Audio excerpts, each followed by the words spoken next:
But if you've been with us over the course of the last few weeks, you know that we have been in a series that we've titled The Question That No One's Asking. And our hope in doing this series is that even though this is a question that it seems like no one in our world is asking, our hope is that this question would become an integral part of who you are. And it would become an integral part of you with every invitation, with every opportunity, with every decision you have to make, that there is one simple question that we want you to begin asking. Now, before we put it on the screen, we're going to test you in this. That we want to know, have you been paying attention? So, what is the question that we hope that you will begin asking? What is the wise thing to do? You got it. What is the wise thing to do? You figured it out. Now, we've been asking this question in light of three contexts. I'll just kind of do a brief review. But in light of my past experiences, my current circumstances, and my future hopes and dreams, what is the wise thing for me to do? In light of my past, in light of my family history, in light of what I'm susceptible to, in light of the last time I went there, in light of the last time I said this, in light of the last time I drank this. You see, in light of my past experiences, in light of what I have gone through before, what is the best thing for me to do right now? And the next question, that in light of my current circumstances, in light of what is going on around me, in light of the stress that I feel in life, in light of the emotions that are present, this is what we're talking about today, but in light of when emotions get high, what's the best thing for me to do right now? And the third, and I think the most important question, is that if we can continue to have a future vision and a future hope and dream for our lives, it will allow us to make better and wiser decisions here today. But in light of my future hopes and dreams, in light of who I want to be one day, in light of the job that I want to have one day, in light of the person that I want to marry one day, in light of the stories I want to tell the person that I'm going to marry one day, in light of the stories that I'm going to tell my children one day, what is the wise thing for me to do right now? And as we jump in today, I want to just level the playing field for all of us, that no matter your age, no matter your phase of life, no matter what you've gone through, I'm going to level it all for us right now. If I can just get a show of hands, how many of you have a season, have a moment, have a time in your life that you just regret? Where you at? Where you at? I'm waiting for every hand to go up. Here, where you at? So here's what I want you to do. If you will, just turn to your neighbor and just tell them, just like, this was my biggest, I'm just kidding. I'm not going to make you do that. Some of you are like, is he being for real right now? If you're a guest of this, you're like, I ain't coming back if this is what's going to happen. That is not it. But here's the reality. Each and every one of us, no matter who we are, no matter our background, no matter what we've experienced, no matter the family we come from, we have all experienced a moment of regret. For some of us, it was just one small instance. For some of us, it was a week. It was a trip we took. It was a spring break we went on. For some of us, it was a whole season. For some of us, it was a bad relationship. But all of us, we have these moments in our lives that we regret. That if we could go back and change it, we would. If we could fix it, if we could just kind of snap our fingers and take care of it, we would do that. None of us are exempt from experiencing and facing regret. And each of us, and I think at different times in our lives, we've asked questions like this. We say, how could I have been so foolish? Anybody been there?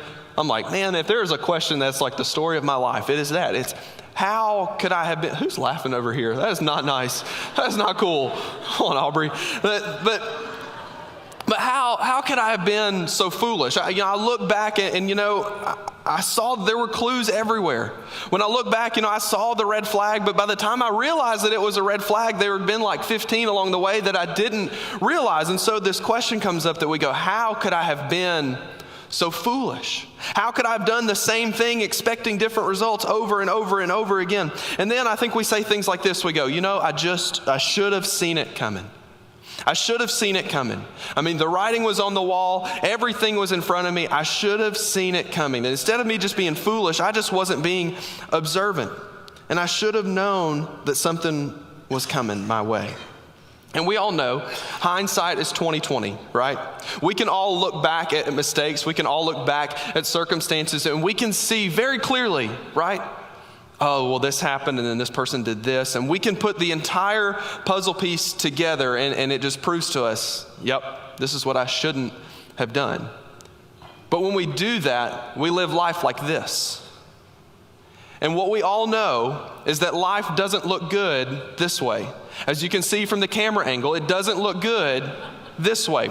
We can't do life looking backwards. We can't do life facing away. We have to move forward. We have to be people that move forward in our lives. And in spite of what has happened behind us, in spite of putting the pieces together and figuring it out, what that does is it can allow us to make better decisions in the future. But we can't live our lives looking back. We can't live our lives in the past. What we have to do is take life a day at a time, looking ahead at what is to come.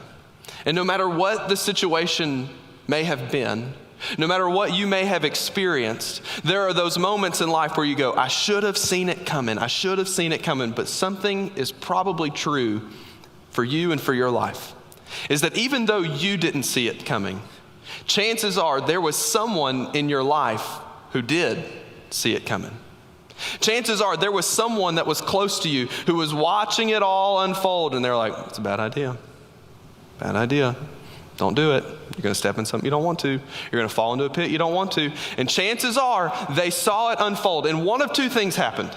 Either you didn't listen to them when they tried to warn you, when they tried to tell you, when they tried to let you know, danger, danger, danger, or nobody told you at all, because what they thought was if they would have warned you, you wouldn't have listened to them in the first place. And so each of us, even though we could have seen it coming, we should have seen it coming, and if we could go back, we would do it differently. Each of us have people in our lives that probably did see it coming. Now I'm going to say something right now, and my dad's sitting in the front row, and he's probably going to fall out. So if there's a nurse in the house, if you can just kind of be ready. But all you parents in the room, you're going to be like, this is what I've been waiting to hear. Okay? I'm 28 years old, and do you know what I figured out? Maybe my parents weren't as crazy as I thought they were. There he goes. There he goes. But maybe my parents weren't as crazy as I thought they were. If you're a student, if you're a kid in the room, you're gonna hear this and you're gonna look at me and you're gonna be like, are you serious? Like, do you know the trouble you have just caused me for my car ride home? And I do, but I think it's the best thing for you, because as parents, kids, I want you to hear me on this. I don't think that there's a people group on the planet that is gonna have your best interest at heart like your mom and your dad. I just don't. Parents are going to be the only group of people in life that aren't skewed, that aren't having their best interests in mind, that aren't trying to get something from you. Parents, if they are doing their jobs well, parents exist to help lead you and guide you. And kids, I've been there, I do this. I thought, no, you're just trying to tell me what to do because you make all the rules and you think it's fun. Or you think it's fun trying to take away all my fun. You're just a fun sucker. That's all you are. You just want to remove fun from life because that's what you do. And what I have figured out is, while it may look like that, while in the moment it may look like they are trying to rob you of fun, what they are trying to do is they are trying to protect you from things that they themselves have walked through before. They've fallen into the pits. They've fallen into the traps. They've been susceptible to the same things. And so kids, students, when your parents warn you about the people that you hang out with, when they warn you about certain behaviors, when they tell you, no, you can't do certain things, I'm telling you right now, it's not to rob anything from you. It is to save you from potential dangers and to save you from potential heartaches.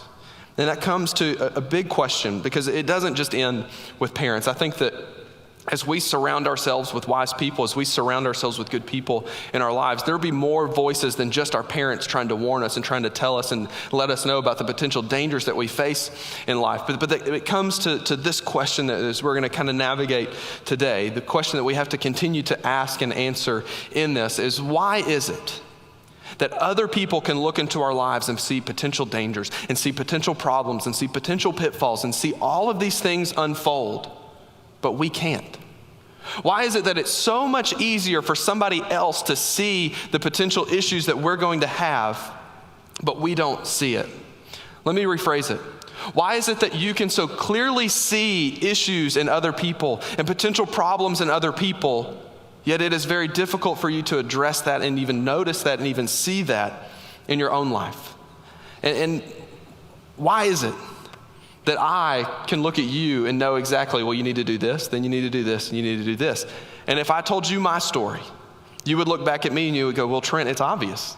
You need to do this, then you need to do this, and you need to do this. Why is it that we face this tension in life of not knowing and not realizing what is best for us, but seeing that in other people? And here's the thing.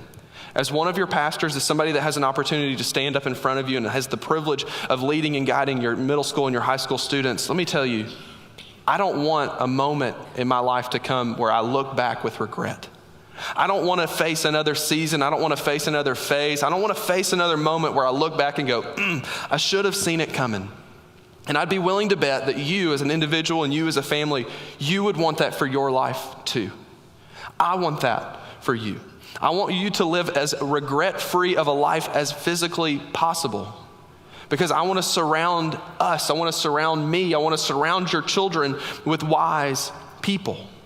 And when it comes to bad relationship decisions, when it comes to bad financial decisions, when it comes to bad relationship decisions and parenting decisions, I think that there is a way that we can kind of combat this tension that we face where we don't see it coming, but other people may see it coming, and we don't navigate it properly. I think there's a way that we can do it, and I think it starts with a realization. The realization is this, is that emotionally charged environments are not good for your decision making. Emotionally charged environments are not good for your decision making. You go, well, yeah, that makes total sense, but therein lies a problem. Does anybody know what the problem is? Every major decision that you have to make in life is emotional. You think, well, if it's an emotionally charged environment, then I'm probably not going to make a great choice just right off. And the problem with that is every situation that we get in that means something is emotional to us.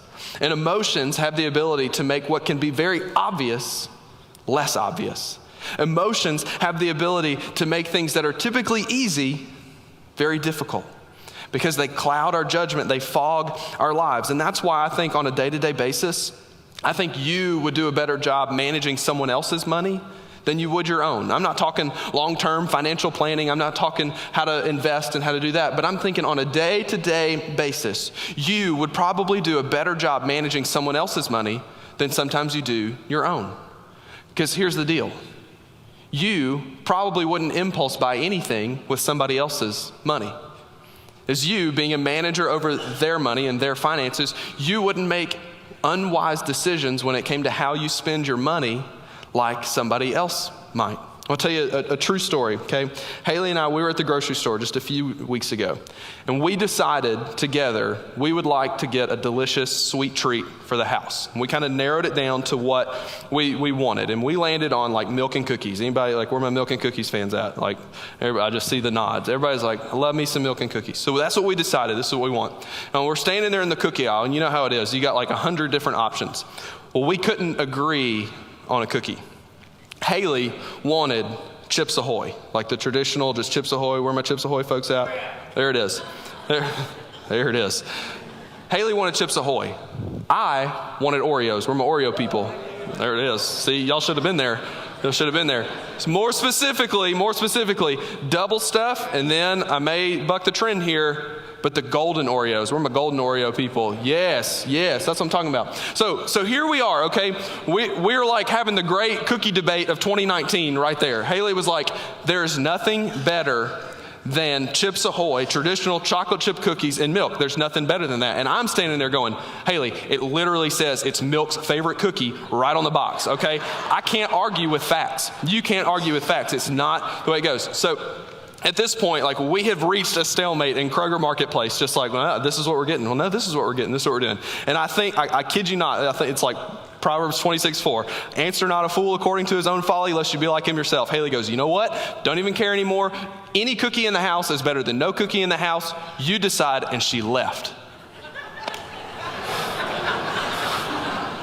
You see my conundrum here. So I'm standing in the cookie aisle. I have to decide the great cookie debate of 2019 by myself.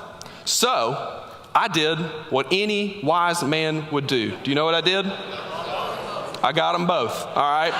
That's it. I'm not kidding. I come walking. I'm proud. I got both of them. I'm just like, here we go. She's going to love this. You're going to love it. I get to the cart and she goes, are you serious? I was like, what? I thought this was the best way to do it. But here's why I tell you this. If you were managing my money, if you were waiting for me at the cart, what would you have told me? Any of you that have young children, any of you that take kids to the grocery store, you face this tension all the time. I am the kid that you take to the grocery store, okay? But in this moment, what do? You go, you don't need 2 boxes of cookies. Some of you be like, you don't even need 1 box of cookies, brother. But you don't need 2 boxes of cookies. You need to put one of them back. You need to get one. You can save some money. You can save some calories. And you know what? You are 100% correct. Had you have been there, I would have put the Chips Ahoy cookies back. But you're 100% correct, because you know, as somebody that manages my money, you can be more objective in the decisions that happen than me. And I know this is like silly example, it's just a small thing, and I'm not knocking you cookie lovers, like I'm one of you, okay? I'm on your side on this. I'm picking 2 boxes over 1 every day. But in our lives, other people have the ability to look more objectively at the decisions that we have to make in our lives, and they are in a better position sometimes to do that than we are. And as we look at it, when emotions get involved, when it increases, and here's what we know, life is way more emotional than cookies, all right? When it comes to our finances, when it comes to our marriages, when it comes to our relationships, whether it's boyfriend, girlfriend, husband, wife, when it comes to our kids and how we raise children, there are emotions that are involved with every decision that comes with life. But the problem is that emotions cloud our judgment. And emotions make it difficult for us to make decisions. When we talk about parenting, how many of you know right now the 4 to 5 things that your neighbor's kids need? Yeah, it got real. But you look at that and you go, man, if that was my kid, they'd get boom, boom, boom, boom, boom. Like, nah, this is what we would do. This would not be a problem anymore if this was my kid. But all of a sudden, when it's your kid, it becomes a little more difficult. I have a 6-month-old, almost 7 months old. Guys, I used to be an expert on parenting. I kid you not. I used to know every situation. I used to know everything to do. But you know what happened? I looked in the eyes of my own kid. And I go, I'm clueless now. He's still in the easy phase. So parents, I know, I get it. I understand that when it is your kid, when it is your emotions, when it is your emotionally charged environment, it is difficult to navigate and it is difficult to see what may be the obvious choice in your life. But unfortunately, our judgment gets clouded. And so, as we continue in this question, what is the wise thing to do when emotions are high? What's the wise thing to do when emotions get high, when tensions get hot, when things get stressful, when life gets to a place where it seems like it is out of control? What do we do when emotions get high? It's one word: listen. It's listen.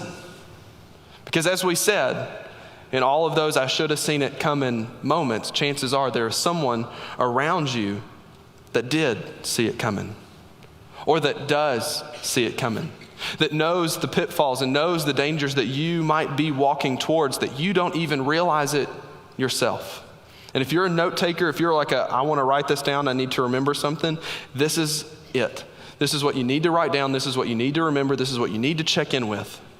And it is this: it is that wise people recognize when they are in no condition to decide for themselves by themselves. Wise people recognize when they're in no condition to decide for themselves by themselves.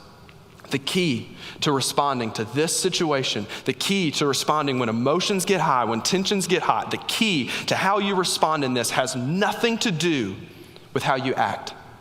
And it has everything to do with how you listen. And how you listen to the people who are around you and to the voices that are around you. Let's jump into the Bible. Because one of the major players that we've been talking about throughout this whole series has been King Solomon. And Solomon was the 3rd king of Israel. He ruled in like the golden age of Israel, okay? They were at like the top of the tops. The armies were the best. The reach of their area was at the top of the tops. Like there was no better moment in Israel's history than when Solomon was ruling and when Solomon was reigning. And Solomon, even to this day, thousands and thousands and thousands of years later, Solomon is known to be who is the wisest man in the world, maybe second wisest to Jesus, but even still today, that his name and his fame, because of his wisdom, has still lasted up until this point. And notice this is 1 Kings chapter 4. It says that God gave Solomon wisdom and very great insight and a breadth of understanding as measureless as the sand on the seashore. It continues, it says, and his fame spread to all the surrounding nations. all the surrounding nations. And it says, from all nations, people came to listen, notice that word, came to listen to Solomon's wisdom. They were sent by all the kings of the world who had heard his wisdom. So when kings needed to make a big decision, who did they come to? That was your cue. When kings needed to make a big decision, who did they come to? When the people of the nations in the surrounding areas, who did they come to? When they had to decide on foreign affairs, big moments in life, highly emotional, big things, who did they go to? When they needed to solve the great cookie debate of 2019, who do you go to? Trent, that's exactly right. I heard it. That was good. That is good. But see, for our benefit, now, here we are today, for our benefit, Solomon, in all of his wisdom, he took notes for us. He jots some things down. He gives us what's called some wisdom literature that's found in your Old Testament. But specifically, as you look at the book of Proverbs, if you're just looking to gain some instant wisdom, take a chapter a day, a chapter a day, a chapter a day. If you want your summer to mean something, it is June 2nd. You can catch up. You can read 2 chapters of Proverbs and read the rest of it. 1 chapter a day for the rest of this month. I'll tell you, you will gain some instant wisdom on how to live and how to handle your life because of Solomon.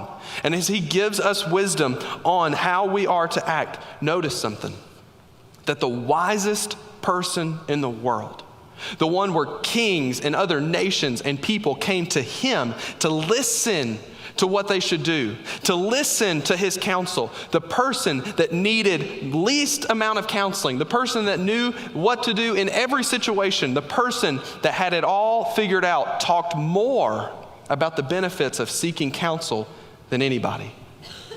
The wisest man in the world talked more about seeking counsel than any other biblical writer, than any other author throughout the entire scripture. The guy who needed to seek counsel less than anyone wrote more about its importance than anyone. This is like the smartest person you know. Everybody has that one person that growing up, that even now, they just seem to know everything. And it's like they know useless stuff, they know really valuable stuff, like just book smart. They are just there. And it would be like that person talking and stressing the importance of going to see a tutor. And you're like, dude, you don't even need, you're the smartest human I know. Why would you even need a tutor? This is like the most musically talented person that you know that talks about the importance of taking piano lessons. You're like, you can play literally any instrument in the world. Why is it important for you to take lessons? This is like the most athletically fit person that you know going to see a trainer. You're going, why? You don't need this. You've already got this figured out. But Solomon knew something. That when you seek counseling, when you seek wise counsel around you, it's going to put you in a much better place to succeed in your life. Notice just some of these snapshots. We're going to kind of fly through a bunch in Proverbs. But Proverbs 9:9, he says this. He says, instruct the wise, and they will be wiser still. Instruct the wise, and they will be wiser still. Proverbs 1:5, he says, let the wise man hear, notice that word, let the wise man hear and increase in learning, and the one who understands obtain guidance. Notice this, Proverbs 12:15 says, the way of the fool is right in their own eyes, but a wise one is he who what? Listens to counsel. Proverbs 15:22, he says, plans fail for a lack of counsel, but with many advisors, they succeed. Proverbs 13:20, whoever walks with the wise becomes wise. Parents, if you want to pray a verse over your child, here it is. Whoever walks with the wise will become wise, but the companion of a fool will suffer harm. Proverbs 13:10, where there is strife, there is pride, but wisdom is found in those who take advice. Last one, Proverbs 19:20, says, listen, there's that word again, listen to advice and accept discipline, and at the end, you will be counted among the wise. So let me ask, would you like to be wise? That was your cue again. Would you like to be wise? Listen to counsel.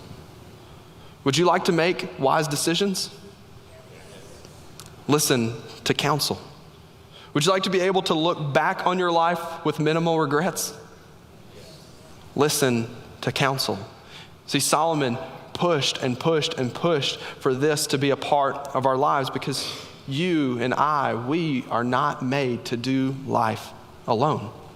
That's why we stress group life at every single phase. It doesn't matter if you're a preschool, an elementary, middle school, high school, college, young adult, parent, empty nester, grandparent. It doesn't matter across the board. It's why we preach group life, because you are not meant to do life by yourself.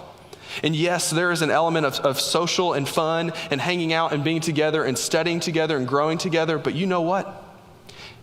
There is wisdom in surrounding yourself with a group of people who are close enough to you to know the potential dangers, to see when some of your actions are not lining up with the values that you claim to live, to be able to say to you in confidence, but in a good and a friendly and in a good relationship, to say, hey, I think you need to watch this. Hey, this doesn't seem to be going the way that I know you want your life to go. There is wisdom in surrounding yourself with good and wise counsel.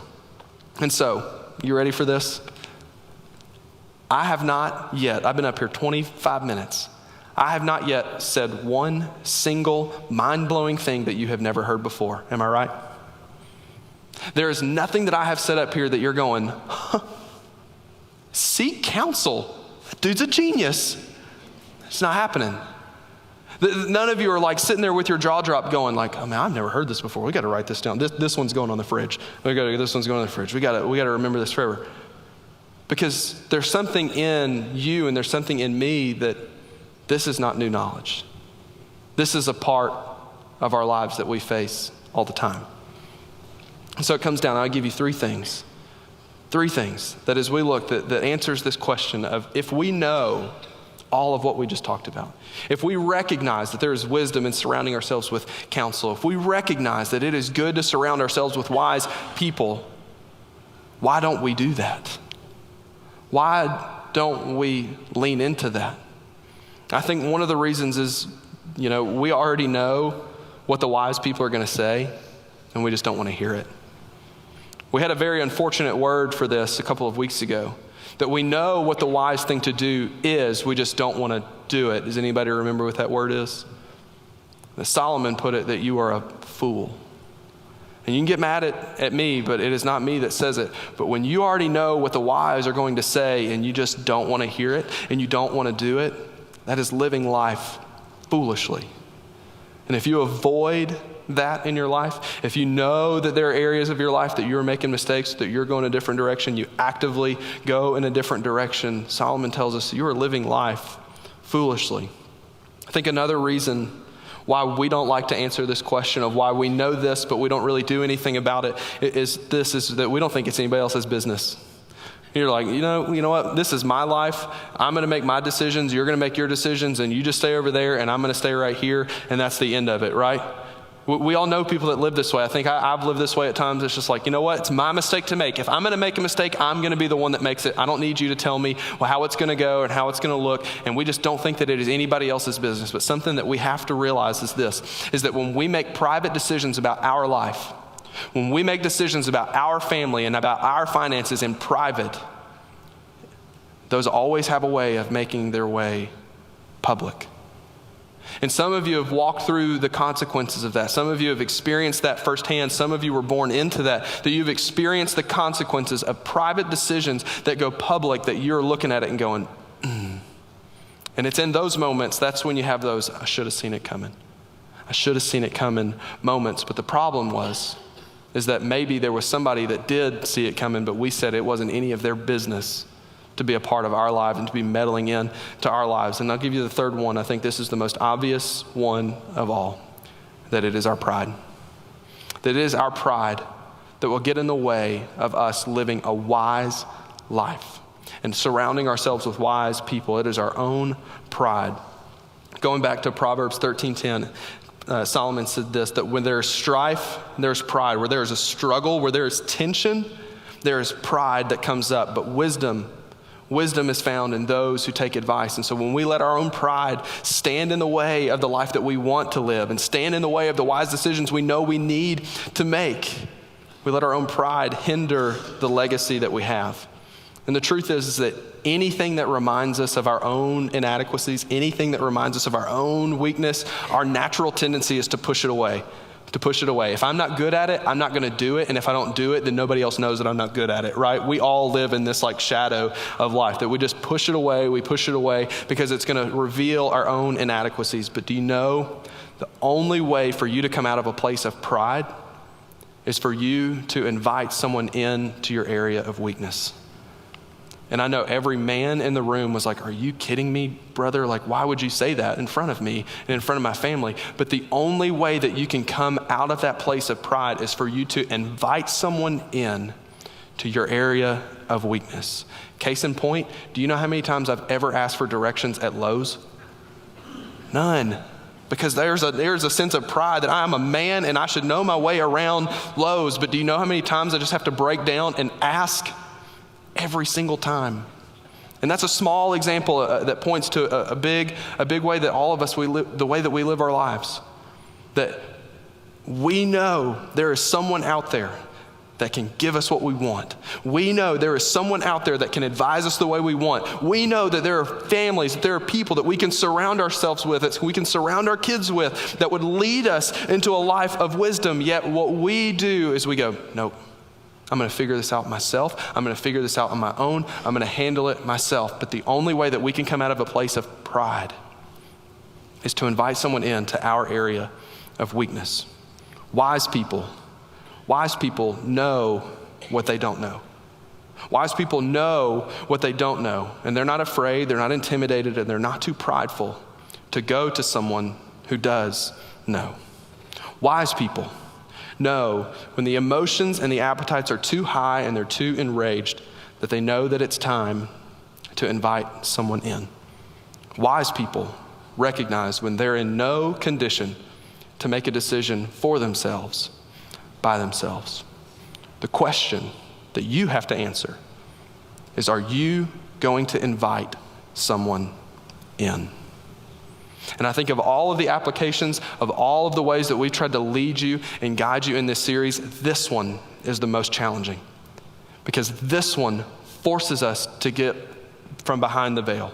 This one forces us to move into a place where we know we are going to live and look exposed. This one, we know we are going to look weak. But I will tell you, there is an immense amount of strength that is waiting for you on the other side when you just stop and listen.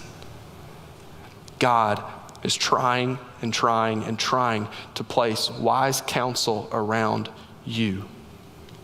The thing that you have to do is you have to seek it out, you have to look for it, and you have to listen to it.